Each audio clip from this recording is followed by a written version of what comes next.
Assalamualaikum warahmatullahi wabarakatuh.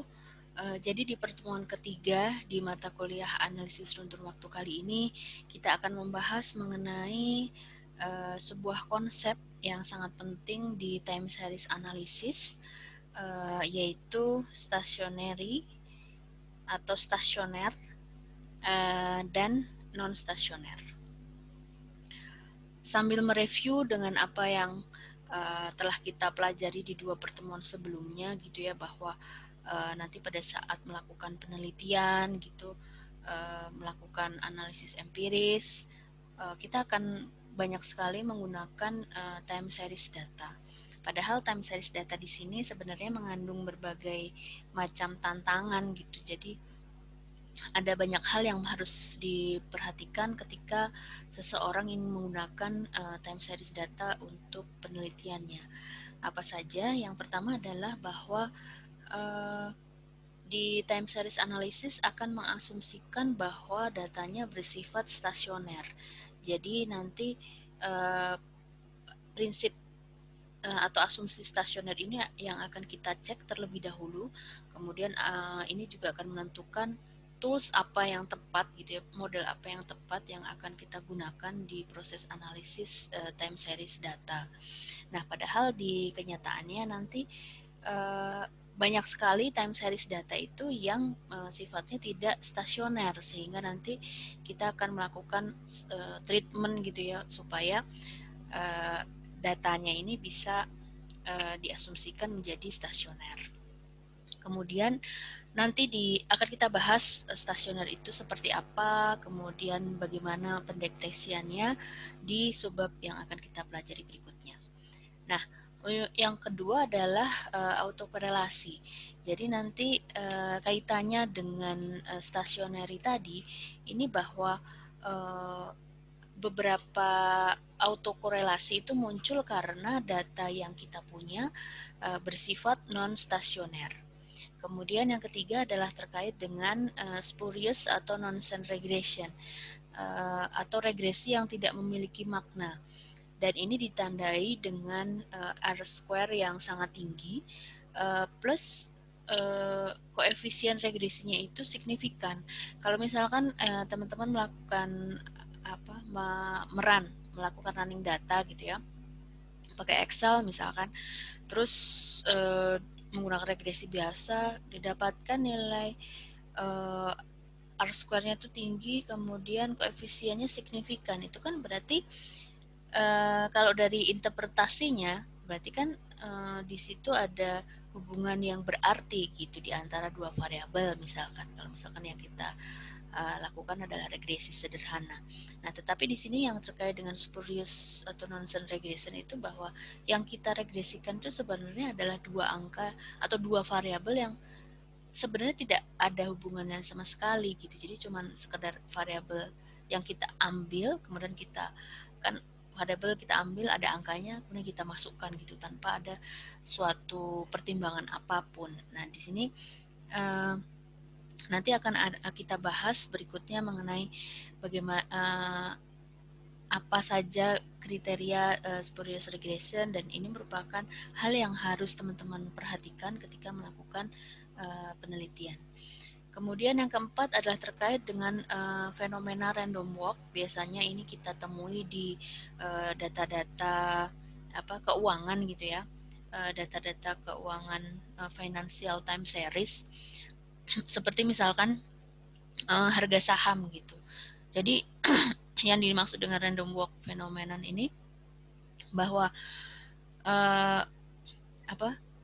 prediksi terbaik dari harga saham esok hari itu merupakan harga saham hari ini plus yang namanya purely random shock. Jadi suatu angka yang merupakan error term. Nah, kemudian untuk yang kelima itu adalah tadi ya, kayak proses melakukan atau proses yang terkait dengan time series analysis itu kan di pertemuan kedua kemarin sudah kita singgung bahwa biasanya akan terkait dengan forecasting atau peramalan gitu. Nah, apa yang akan terjadi dengan proses peramalan yang akan kita lakukan? Apakah proses peramalannya itu valid apabila data time series yang kita gunakan itu bersifat non stasioner, gitu. Nah, kemudian yang berikutnya adalah terkait dengan uji kausalitas. Misalkan di sini uji kausalitas Granger and Sims gitu ya. Jadi biasanya untuk yang diuji kausalitas ini, yang Granger and Sims itu, dia akan mengasumsikan bahwa jika yang terlibat adalah variabel yang bersifat time series, maka data tersebut harus stasioner. Nah, sehingga sebelum melakukan uji kausalitas, akan kita lakukan dulu uji stationarity untuk mengecek apakah asumsi stasionernya itu terpenuhi atau tidak. Nah, ini adalah contoh beberapa data time series yang nanti ke belakang di pembahasan selanjutnya akan kita gunakan sebagai contoh. Ini adalah data GDP, kemudian personal disposable income dan personal consumption expenditure yang datanya adalah quarterly dari tahun 70 hingga 91 dalam billion dollar. Kemudian untuk yang berikutnya adalah data profit, corporate profits after tax, dan data dividen yang dua-duanya juga data quarter dalam satuan yang sama. Ini adalah beberapa konsep kunci yang akan kita bahas pada pertemuan kali ini. Yang pertama adalah proses stokastik. Jadi apa itu yang disebut dengan proses stokastik atau proses random stokastik?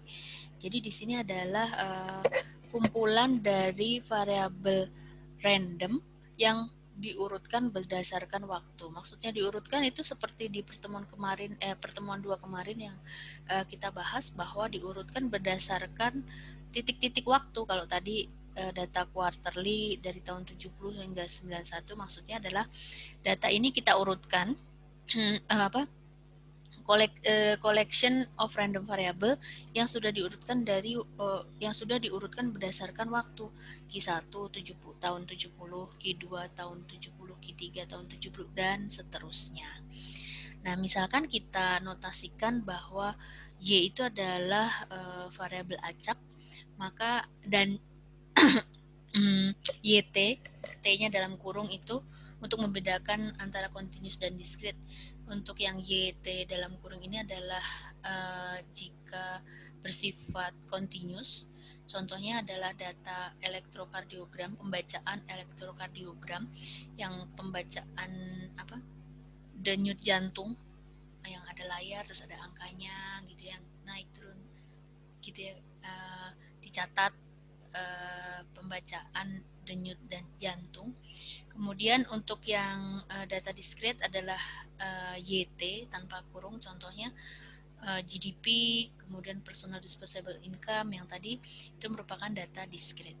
Nah, misalkan Y-nya ini merupakan GDP. Kita punya Y1, Y2, Y3 dan seterusnya di mana angka subscript itu menunjukkan dia adalah observasi keberapa.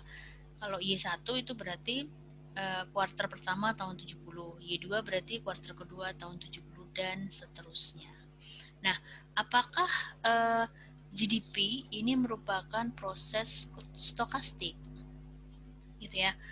Nah, jadi di sini misalkan tadi contoh angkanya, misalkan didapatkan untuk Q1 tahun 70 itu adalah 3.759. 3.759. Nah, sebenarnya angka atau besaran GDP di kuarter pertama tahun 70 itu kan bisa sembarang angka gitu ya, bisa angka berapa saja. Nah, tetapi pada kondisi yang sebenarnya besaran GDP di kuarter pertama tahun 70 itu adalah sebesar 3.759. Nah, jadi di sini kita mengobservasi bahwa data GDP pada kuartal pertama tahun 70 adalah sebesar itu gitu. Dan angka ini kan merupakan hasil atau angka yang muncul dari banyak kombinasi angka yang tersedia yang bisa saja muncul di kuartal pertama tahun 70, sehingga kita bisa bilang bahwa data GDP ini merupakan sebuah proses stokastik. Nah,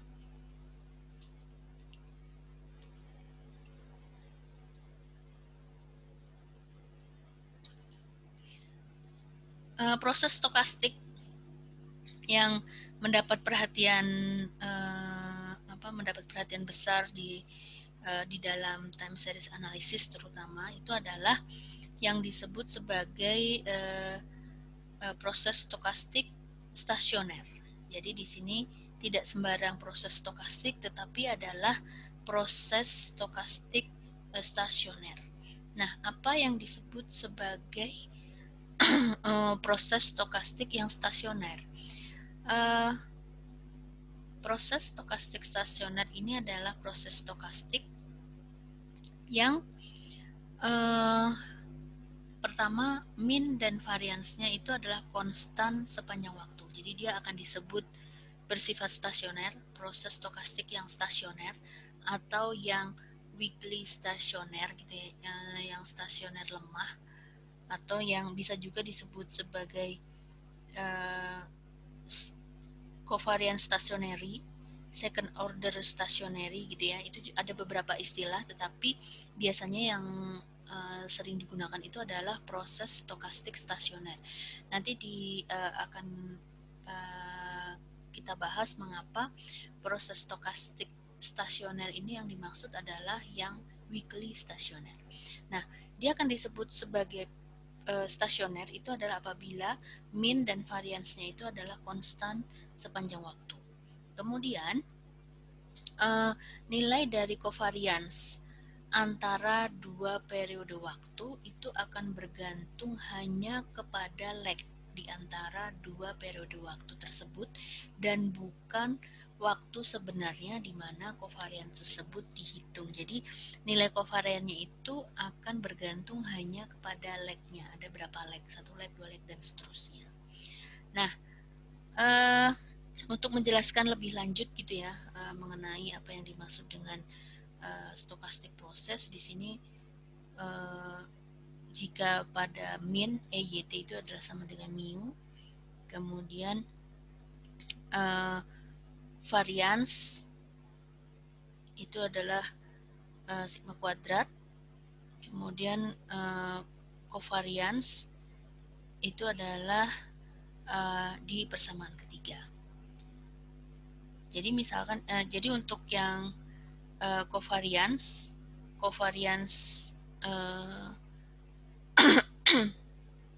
ini adalah gamma K itu adalah sama dengan E YT minus mu dikali dengan YT plus K minus mu ya. Jadi ini merupakan covariance atau auto covariance pada leg ke K, di mana covarian itu adalah antara nilai YT dan YT plus K.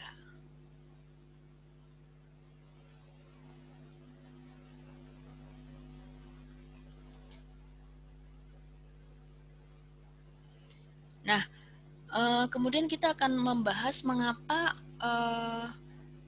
konsep atau mengapa time series data yang kita punyai itu akan sangat penting jika dia bersifat stasioner tadi, memiliki sifat-sifat yang ini tadi, yang mean variance konstan, kemudian nilai covarian itu hanya bergantung pada lag gitu ya. Jadi di sini mengapa sifat-sifat tadi itu menjadi penting. Nah, kita bisa jelaskan bahwa apabila time series ini bersifat non stasioner, maka kesimpulan yang kita dapatkan dari data yang bersifat non stasioner itu hanya berlaku pada periode waktu tertentu saja. Jadi kita tidak bisa melakukan proses penarikan kesimpulan secara umum untuk periode waktu yang lain gitu. Karena tadi kan untuk yang mean dan variansnya dia akan konstan, sehingga ketika data itu stasioner, mean dan varian akan konstan, berarti kan kita bisa bilang bahwa sifat dari time series, sifat data dari time series yang kita punya itu polanya akan sama gitu dari antar waktu. Nah, kalau misalkan dia bersifat non stasioner, maka kesimpulan yang kita dapatkan itu hanya berlaku di periode waktu tertentu dan tidak bisa digeneralisir ke periode waktu yang lain. Nah, jadi di sini apalagi untuk tujuan forecasting, proses forecasting ini proses peramalan ya. Jadi yang kita harapkan dari proses peramalan itu kan kita akan mendapatkan nilai prediksi yang tepat. Nah, ketepatan dari proses forecasting yang kita lakukan itu juga akan berlandaskan pada asumsi stasioner tadi. Nah, kemudian nanti pada perkembangannya kita juga tidak di pertemuan ini kita belum akan bahas mengenai apa yang harus kita lakukan apabila ternyata data yang kita punya adalah non stasioner gitu ya. Nanti akan kita bahas di pertemuan berikutnya. Jadi yang dimaksud dengan time series yang bersifat non stasioner itu adalah apabila dia memiliki mean yang bervariasi antar waktu atau memiliki nilai varians yang bervariasi antar waktu atau keduanya. Jadi baik mean maupun variansnya itu akan bervariasi antar waktu.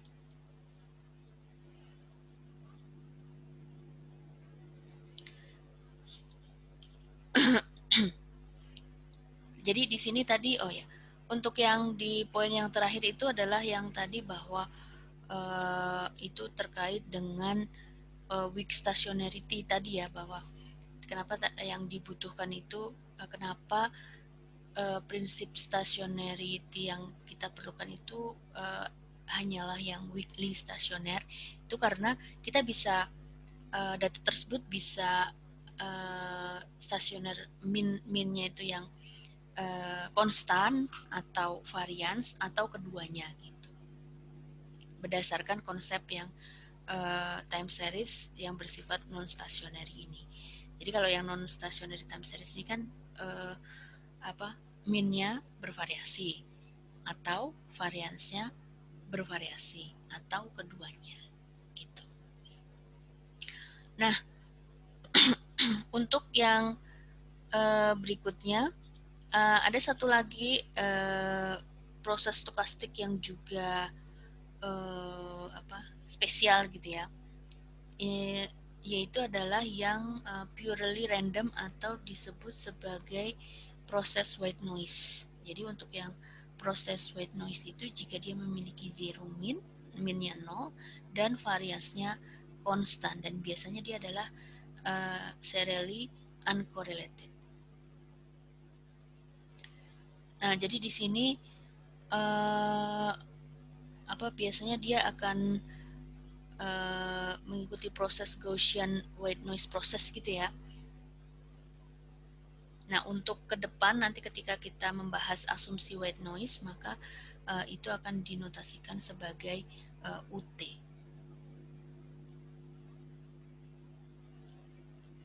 Nah, kemudian untuk menjelaskan tadi konsep stationary, nah kemudian untuk menjelaskan mengenai proses stokastik yang non stationary.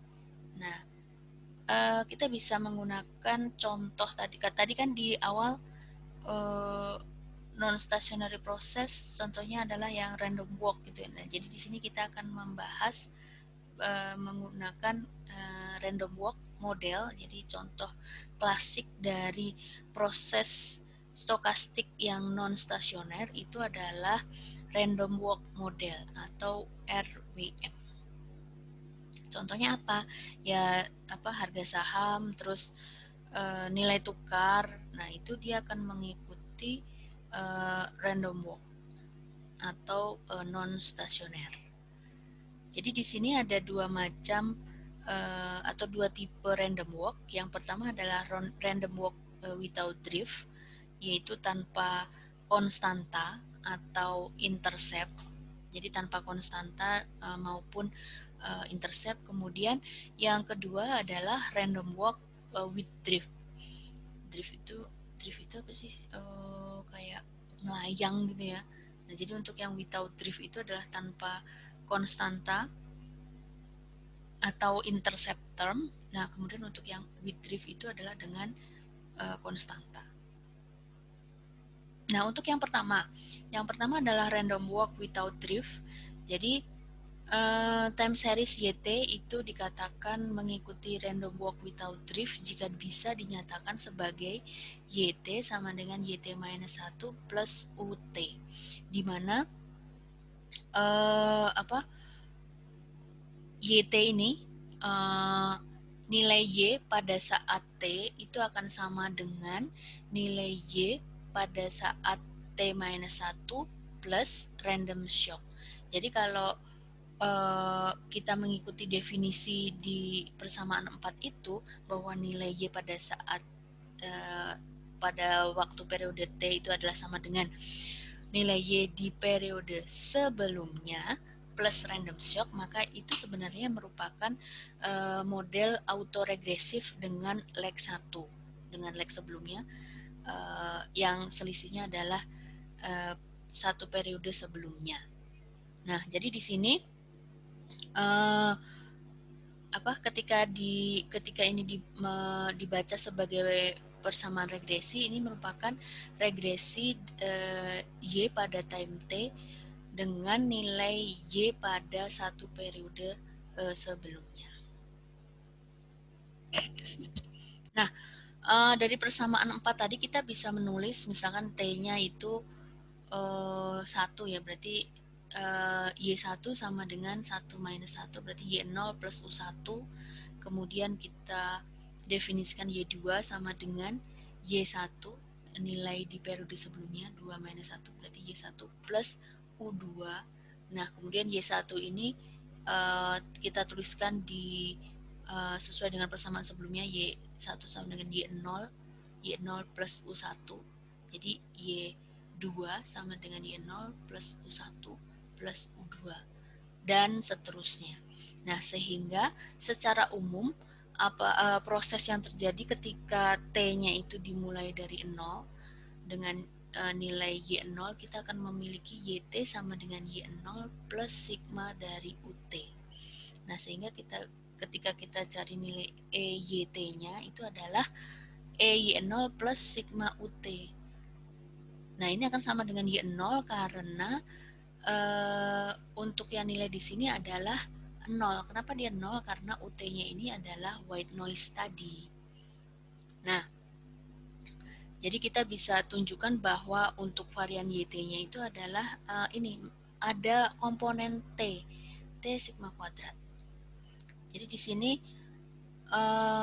rata-rata atau min Y ini akan sama dengan nilai awalnya atau starting value, dan itu merupakan konstan, nilai konstan. Tapi ketika T-nya bertambah, maka variansnya juga akan bertambah, sehingga di sini akan melanggar asumsi atau kondisi dari stationary, sehingga kita bisa simpulkan bahwa random walk model without drift ini merupakan proses stokastik yang non stationary. Nah, ketika kita menuliskan kembali yang di persamaan 4 tadi bahwa YT sama dengan YT minus 1 plus UT, nah kita bisa memindahkan YT minus 1 ini ke sisi kiri, jadi YT minus 1 ini merupakan delta YT. Delta YT akan sama dengan UT. Nah, jadi untuk yang delta YT itu kan dia dia merupakan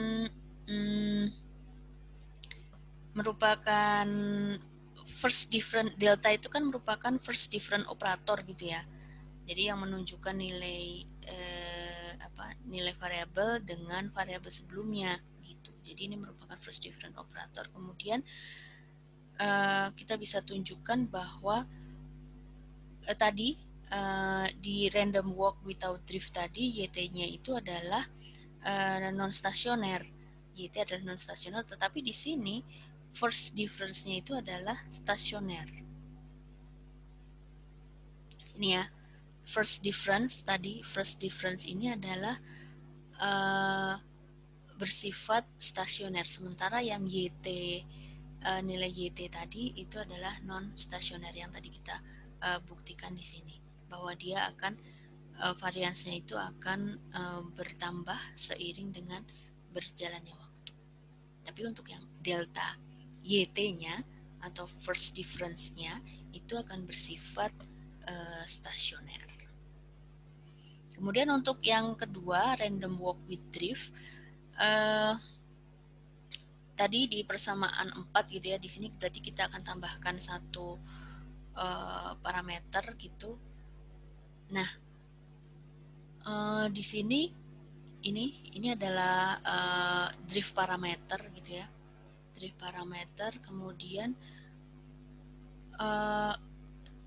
drift ini muncul, istilah drift ini muncul dari kenapa dia disebut drift gitu ya di sini, karena ketika kita tulis kembali persamaan ini kita tuliskan kembali, kemudian kita bisa memindahkan YT-1 ke kiri gitu ya. Kemudian YT-1 ini kan merupakan delta YT. Nah, kemudian tersisa ini kan drift parameter plus UT. Jadi di sini nilai YT-nya ini akan bisa naik atau turun. Itu tergantung dari nilai drift parameter ini akan positif atau negatif gitu. Nah, kemudian ketika diperhatikan di sini kan ada first different operatornya kan, ada first different operator. Nah, kemudian kita juga berarti bisa sebutkan bahwa model yang random walk with drift itu juga merupakan autoregressive model dengan leg 1. Nah, jadi di sini untuk pengecekan berikutnya kita bisa tunjukkan apakah dia stasioner atau tidak gitu tadi ya. Seperti di proses yang random walk without drift yang tadi, berarti EYT-nya ini akan sama dengan Y0 plus T dikalikan drift parameter. Sementara variansnya juga akan bergantung pada nilai atau mengikuti T, akan bertambah seiring waktu. Nah, sehingga di sini karena baik min maupun varians ini akan bertambah seiring waktu, maka itu akan melanggar kondisi dari stationarity, sehingga random walk with drift itu juga merupakan proses stokastik yang non stasioner.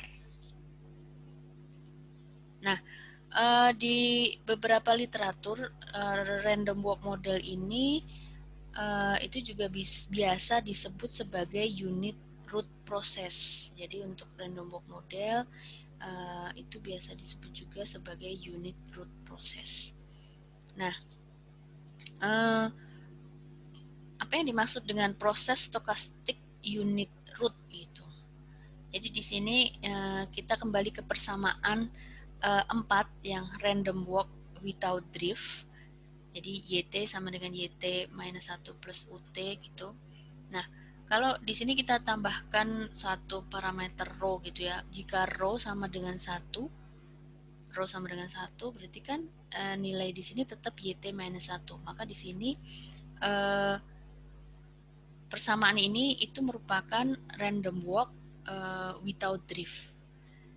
Nah, jika rho ini adalah 1, kita akan menghadapi masalah yang biasa disebut dengan unit root problem atau non stationarity. Karena kan tadi kita sudah tunjukkan bahwa random walk without drift itu juga merupakan proses stokastik yang non stasioner. Nah, jadi di sini unit root ini, nama unit root ini terkait dengan nilai rho yang sama dengan 1 ini. Jadi non-stationarity, random walk, dan unit root itu biasa digunakan untuk menunjukkan term yang sama gitu. Jadi jika nilai rho-nya ini lebih kecil sama dengan 1, maka nilai time series YT ini akan bersifat sebagai stasioner.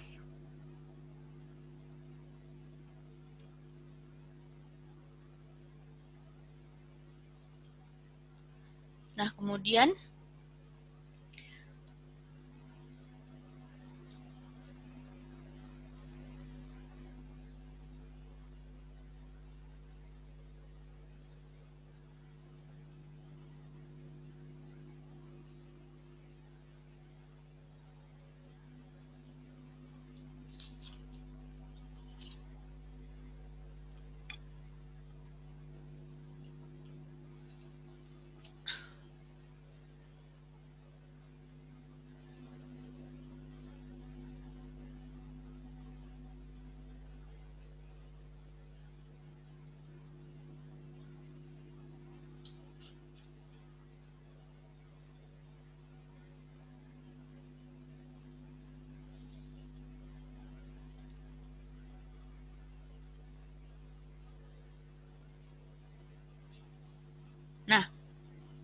kita akan melanjutkan ke trend stationary dan difference stationary stochastic process. Jadi perbedaan antara proses stokastik yang stasioner dan non stasioner itu biasanya terkait dengan tren. Apakah tren? Jadi ketika kita bicara tren itu kan terkait dengan analisis long run gitu ya, dalam jangka panjang, pola yang terjadi di jangka panjang. Nah, perbedaan antara stasioner dan stationary stochastic process ini terjadi di tren tadi. Apakah tren yang terbentuk itu terbentuk secara deterministik atau stokastik? Nah, yang disebut dengan deterministik trend itu apabila tren di dalam time series itu keseluruhannya itu adalah bersifat predictable.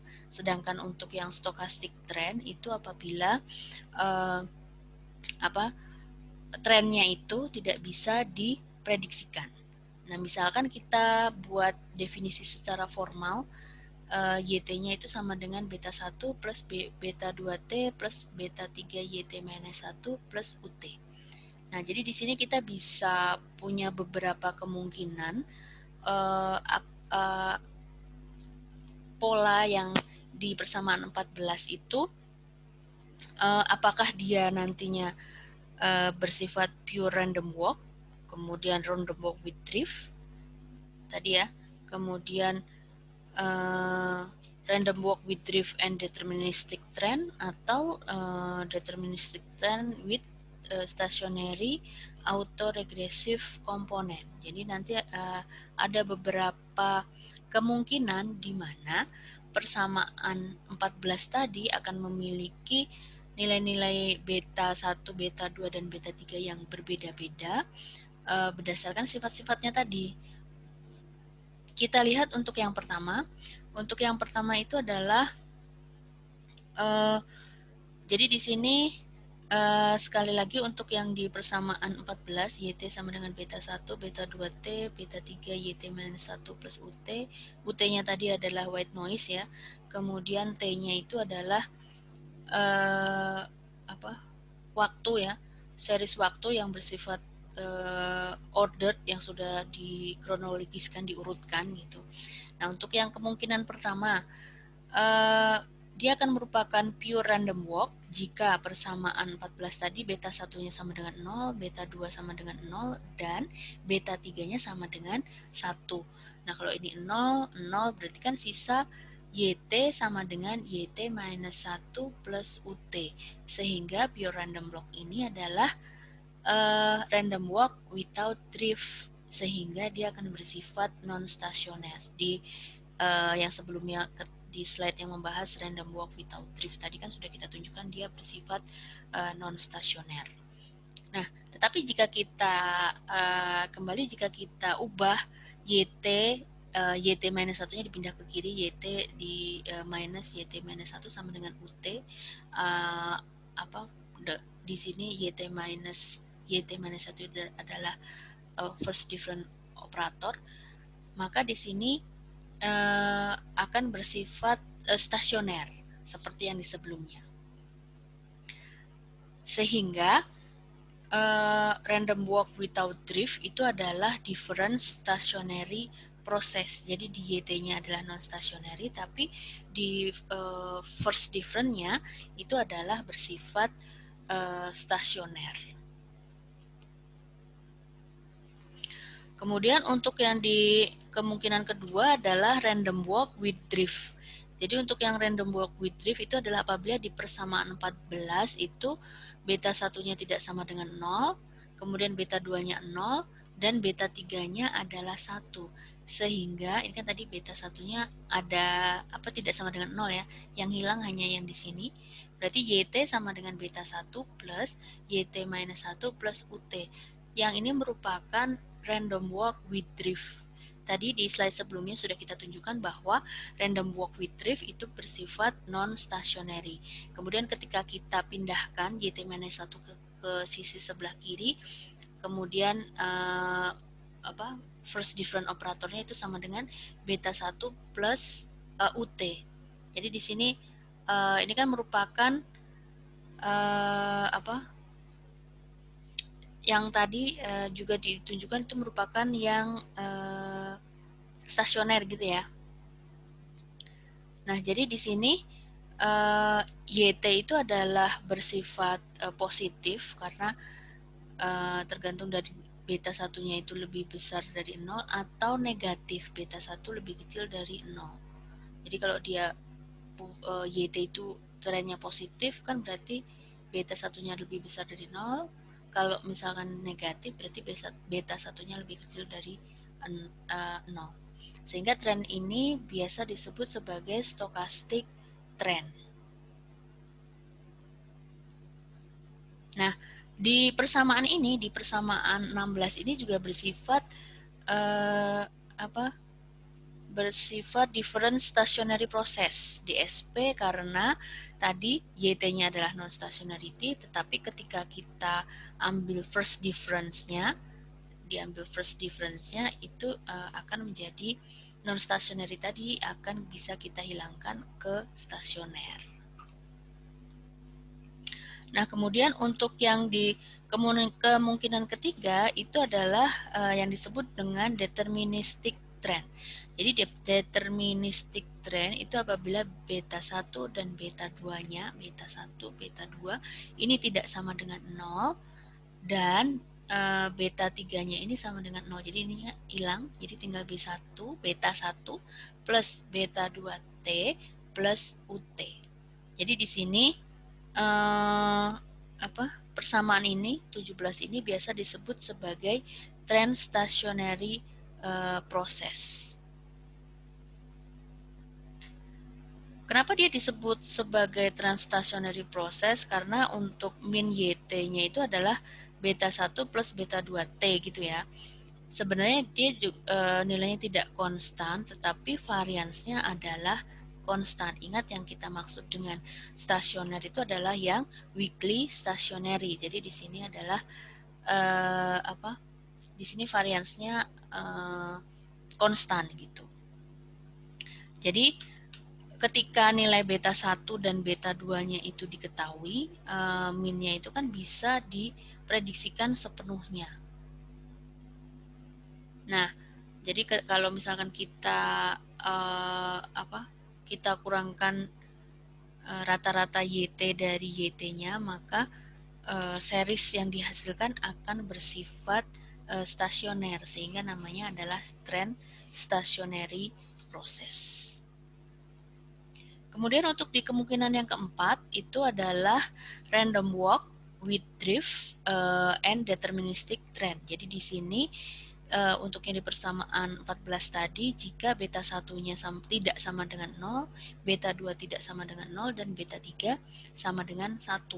Jadi di sini beta 1 tidak sama dengan 0, beta 2 tidak sama dengan 0, ini beta 3 sama dengan 1. Jadi plus YT minus 1 plus UT.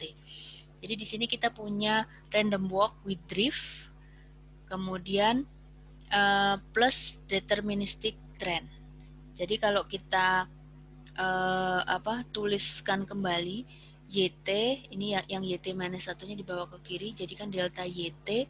Nah, delta YT sama dengan beta 1 plus beta 2T plus UT, di mana di sini YT-nya itu akan bersifat non stationary. Nah, kemudian untuk yang di kemungkinan kelima adalah deterministic trend with stationary autoregressive lag 1 komponen. Jadi, jika beta 1 tidak sama dengan 0, beta 2 tidak sama dengan 0, dan beta 3 lebih kecil dari 1. Sehingga di sini yang kita punya komponen yang di sini akan bersifat stationary dengan atau stationary di sekitar deterministic trendnya.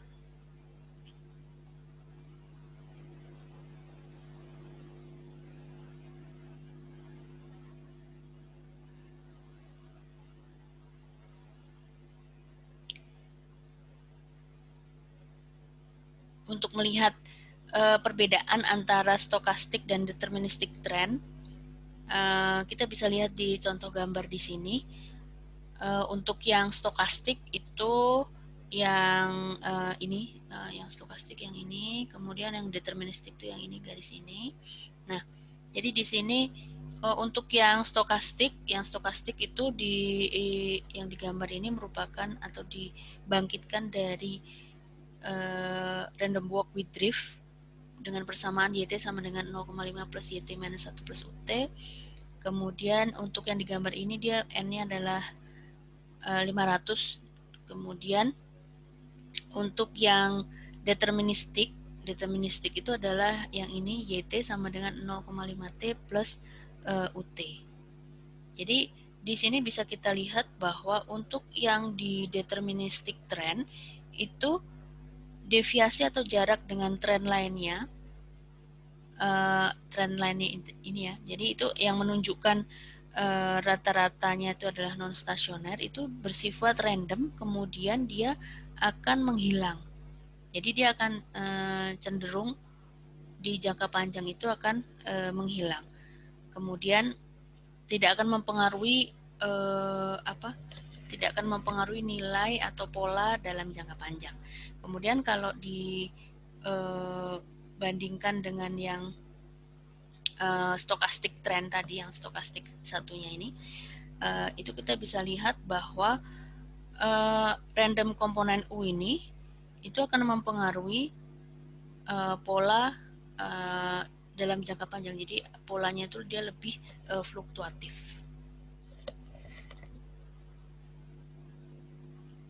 Nah, kemudian kita akan bahas ke fenomena spurious regression. Jadi misalkan kita punya dua random walk model, YT sama dengan YT minus 1 plus UT, kemudian XT plus XT minus 1 plus VT. Kemudian di sini ada 500 observasi, kemudian nilai diasumsikan, nilai awalnya untuk Y dan X adalah 0. Kemudian di sini diasumsikan nilai UT dan VT adalah serially uncorrelated. Kemudian dia adalah non stasioner, ya kan? Dari random walk modelnya. Kemudian kita akan meregresikan YT ke YT di XT. Nah, jadi di sini karena YT dan XT itu adalah uncorrelated, maka nilai R square-nya dari nilai regresinya itu akan kecil gitu ya. Sehingga kita bisa simpulkan bahwa dua variabel ini tidak berhubungan, jadi tidak ada relationship between the two variable, ya kan? Karena berdasarkan asumsi bahwa YT dan XT itu adalah merupakan uncorrelated process. Nah, tapi apa yang terjadi ketika diregresikan? Itu adalah di sini kita bisa lihat nilai koefisiennya itu nilai R square-nya adalah 0,1044, kemudian di situ dia adalah statistically signifikan untuk koefisien X-nya. Jadi walaupun R square-nya rendah ya, tapi di sini dia signifikan koefisiennya. Nah, jadi kan di sini bisa jadi bahwa ternyata variabel kedua variabel ini memiliki relationship gitu. Padahal yang kita regresikan itu adalah dua hal yang uncorrelated gitu. Ini adalah merupakan indikasi atau proses terjadinya spurious regression. Dan di sini kita bisa lihat bahwa fenomena ini ditemukan oleh Yule gitu ya di jurnal Royal Statistic Society di tahun 89 gitu, mengenai spurious regression yang ditandai dengan itu tadi, nilai R square yang tinggi dan koefisien yang signifikan dari proses regresi. Nah, jadi ketika kalian menemukan R square yang tinggi, itu juga patut diwaspadai bahwa jangan-jangan ini merupakan ciri-ciri dari atau tanda-tanda dari spurious regression. Nah, untuk mengecek lagi untuk memastikan dia benar spurious regression atau tidak, kita bisa mengecek di nilai Durbin-Watson-nya. Jadi di sini jika ditunjukkan dengan nilai Durbin-Watson yang sangat kecil. Kemudian untuk rule of thumb untuk mengecek apakah dia spurious regression atau enggak adalah jika nilai R square-nya itu lebih besar dari nilai Durbin-Watson-nya. Contohnya untuk yang di sini tadi kan nilai R square di sini 0,1, dia lebih besar dari nilai D-nya. Nah, ini merupakan indikasi dari atau rule of thumb dari indikasi spurious regression. Jadi kalau melihat atau menginterpretasikan harus mengelaborasi nilai-nilai tadi ya, selain dari kita berpatokan dari kajian teori dari awalnya gitu, apakah variabel-variabel yang kita regresikan itu memang dari awal sudah memiliki kerangka teori yang jelas.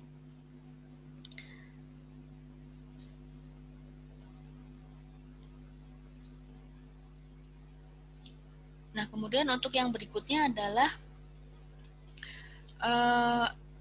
test of stationarity.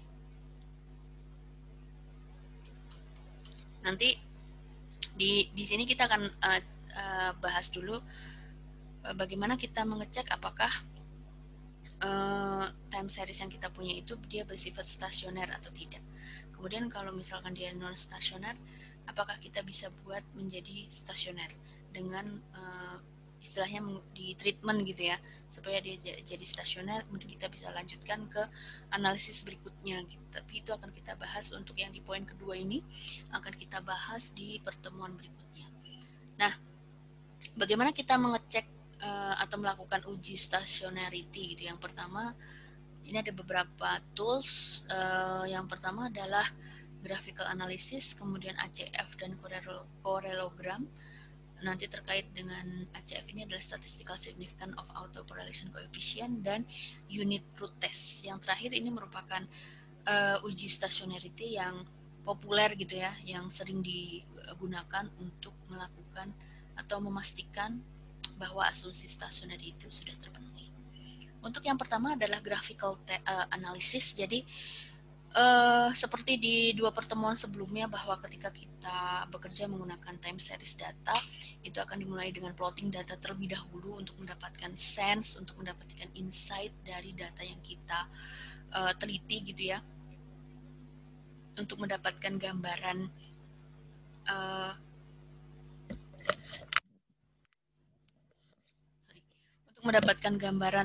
mengenai pola data dari raw datanya gitu ya. Nah, jadi di sini kita akan memplotkan data. Jadi sebelum melakukan formal test gitu ya. Jadi kita lihat dulu secara visual gitu. Walaupun nanti terkadang juga pengamatan visual itu akan bersifat subjektif gitu ya, tapi nanti ini kan dibilang bahwa sebelum kita melakukan formal test, jadi tetap pada akhirnya kita akan melakukan serangkaian uji yang dirasa perlu gitu ya. Jadi, tapi di sini kita bisa mulai dengan melihat gambaran datanya dulu. Nah, jadi di sini untuk gambar gambar GDP tadi ya, gambar di GDP tadi kan bisa di sini terlihat bahwa dia memiliki tren menaik gitu ya, trennya menaik. Kemudian dari waktu ke waktu kita lihat yang GDP ini,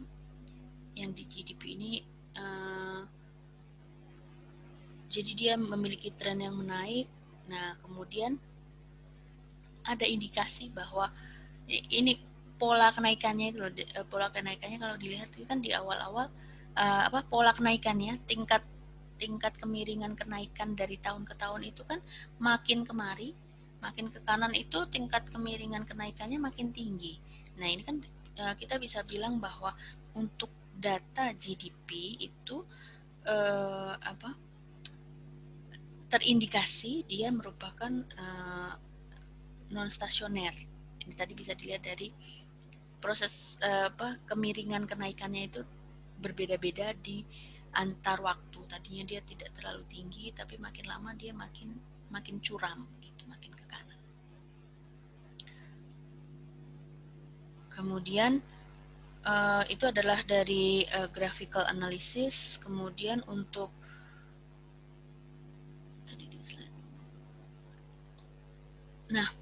kemudian untuk yang kedua adalah untuk mengetes atau melakukan uji stationarity yang sederhana. Itu adalah berdasarkan nilai ACF atau auto correlation function ACF.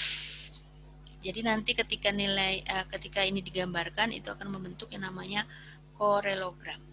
Nah, di sini yang akan kita hitung, jadi nilai ACF atau correlation function pada saat leg K ini akan dinotasikan dengan rho K. Jadi covariance pada saat leg K dibagi dengan variansnya. Jadi di sini nilai rho K sendiri, nilai ACF itu akan berada di -1 dan 1. Kemudian itu adalah untuk yang populasi gitu ya. Tapi untuk yang di dalam praktek sehari-hari yang kita temui, datanya itu kan dia berupa sampel gitu ya, dari proses stokastik sampel. Nah, jadi di sini yang kita hitung adalah nilai nilai autocorrelation function yang sampel. Jadi di sini menggunakan cap.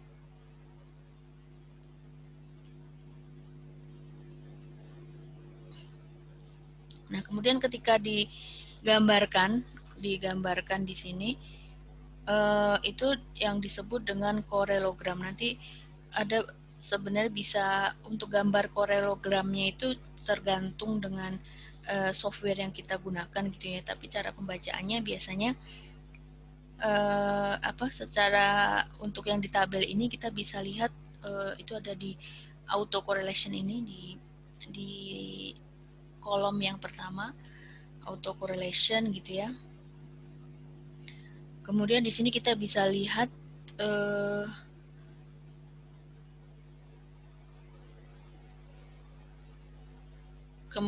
kita bisa lihat bahwa di sini ada garis yang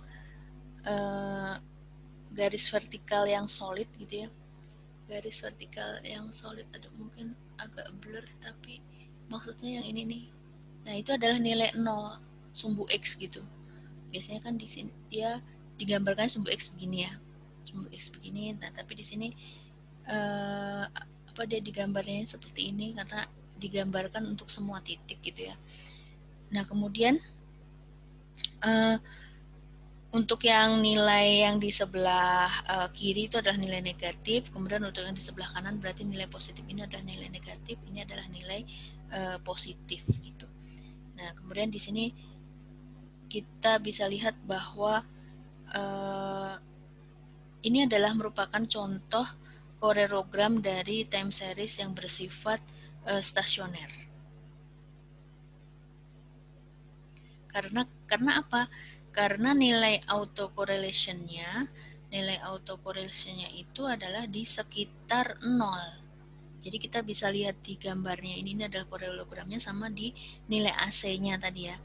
Nilai AC-nya yang tadi dengan menggunakan rho K tadi. Nah, kemudian kita plotkan ke sini, kemudian kita bisa lihat bahwa nilai AC-nya itu ada di sekitar 0, bahwa ini berarti interpretasinya bahwa time series ini adalah stasioner.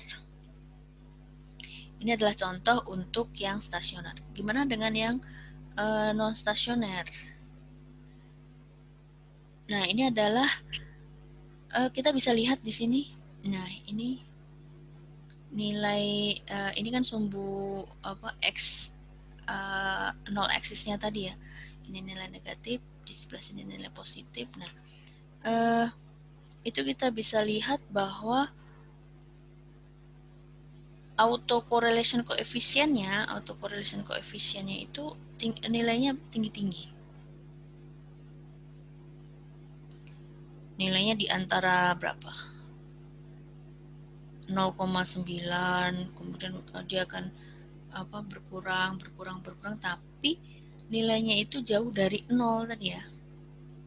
Jadi di sini bisa dilihat bentuk koreogramnya itu berbeda dengan yang sebelumnya di sini yang dekat dengan 0. Nah, sehingga di sini kita bisa simpulkan bahwa untuk data yang di sini dia adalah bersifat non stasioner. Kemudian bagaimana dengan data GDP yang tadi? Data GDP yang kita cek dengan grafik tadi. Nah, itu kita bisa lihat koreogramnya. Kemudian hasil pembacaannya gitu ya. Nah, di sini kita bisa lihat bahwa nilainya juga besar ya. Jadi di sini ada pola tertentu. Nah, jadi ini merupakan indikasi bahwa dia adalah non stasioner. Kemudian di sini ini untuk yang AC tadi, AC tadi kan, sorry. Ini kan tadi roka, K-nya adalah leg 1, leg 2, leg 3 dan seterusnya. Nah, bagaimana kalau kita melihat memilih gitu ya, memilih panjang leg yang tepat. Jadi kalau di sini tadi kita bisa lihat bahwa apakah kita misalkan punya series yang panjang gitu ya. Terus apakah kita harus lihat polanya seperti itu sampai di K keberapa gitu. Nah, di sini pedomannya adalah untuk rule of thumb-nya itu adalah kita akan menghitung ACF-nya tadi sepertiga atau seperempat dari panjang data seriesnya. Jadi kalau misalkan tadi di data GDP kita punya 88 data, maka rule of thumb-nya adalah kita akan hitung ACF sampai dengan leg 22 atau 29 gitu.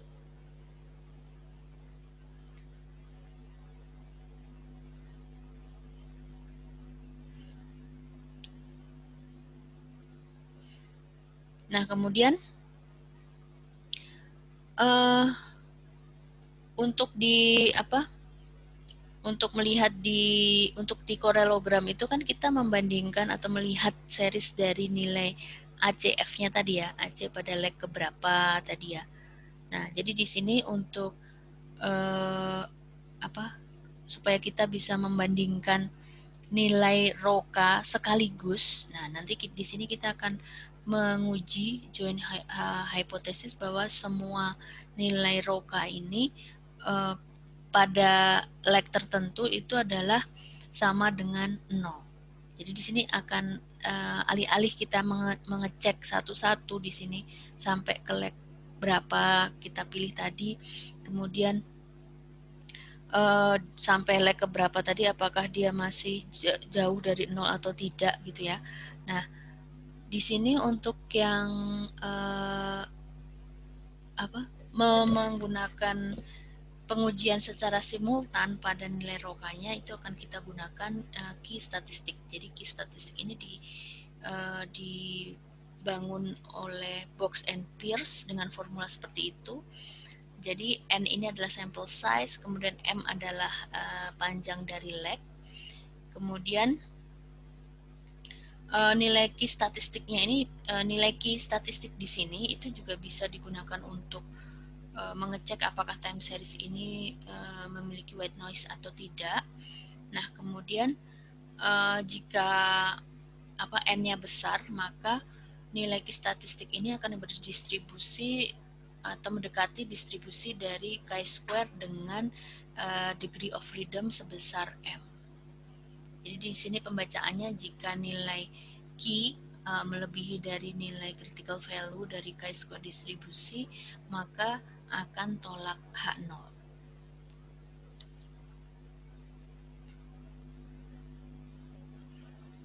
Nah, kemudian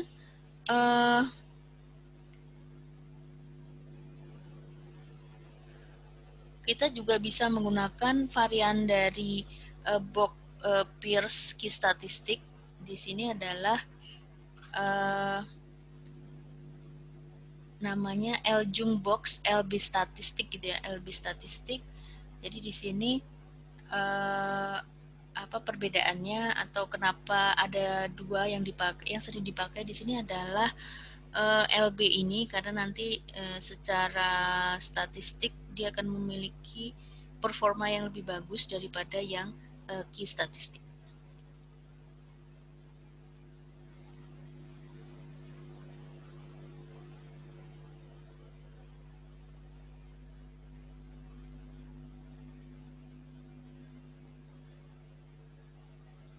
Kemudian untuk yang berikutnya adalah uji stationarity ini dengan unit root test. Jadi untuk yang unit root test di sini nanti ada beberapa juga, ada Dickey Fuller, Augmented Dickey Fuller, dan Philip Perron gitu ya, ada beberapa.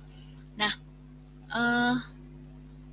kita mulai dulu bahwa uji stationary yang populer itu adalah unit root test. Jadi kita kembali ke persamaan awal bahwa YT sama dengan rho YT minus 1 plus UT. UT-nya sekali lagi adalah white noise error term. Kemudian jika rho-nya 1 kan berarti nanti tinggal YT sama dengan YT minus 1 plus UT. Maka persamaan 1-1 ini akan menjadi atau merupakan random walk model without drift. Di mana random walk without drift itu, random walk model without drift itu adalah non-stationary stochastic process. Nah, jadi tadi kan kita juga bisa kita cek juga bahwa yang first difference-nya itu adalah bersifat stasioner gitu ya. Jadi di sini kita akan meregresikan YT pada lag value dari YT minus 1, kemudian kita akan mengecek atau mengestimasi nilai rho apakah sama dengan 1 atau tidak. Jika rho-nya ada sama dengan 1, maka YT-nya adalah bersifat non-stasioner. Jadi secara prosedur nanti YT kemudian ini memindahkan itu ya, memindahkan ke sisi sebelahnya. Jadi YT di persamaan 1,1 itu akan dikurangkan ini di 1,1 tadi YT sama dengan rho YT minus 1 plus UT, ini di kedua sisi akan dikurangkan dengan YT minus 1. Berarti karena yang di sini kan prinsipnya menggunakan nilai lagnya dikurangi dengan nilai periode sebelumnya gitu ya. Kemudian nanti di sini kita dapatkan delta YT-nya. Delta YT-nya adalah sama dengan ini, kalau yang tadi sebelumnya adalah drift parameter ya, drift parameter YT minus 1 plus UT, di mana drift parameternya adalah sama dengan rho minus 1 dan first difference-nya ini adalah YT minus YT minus 1.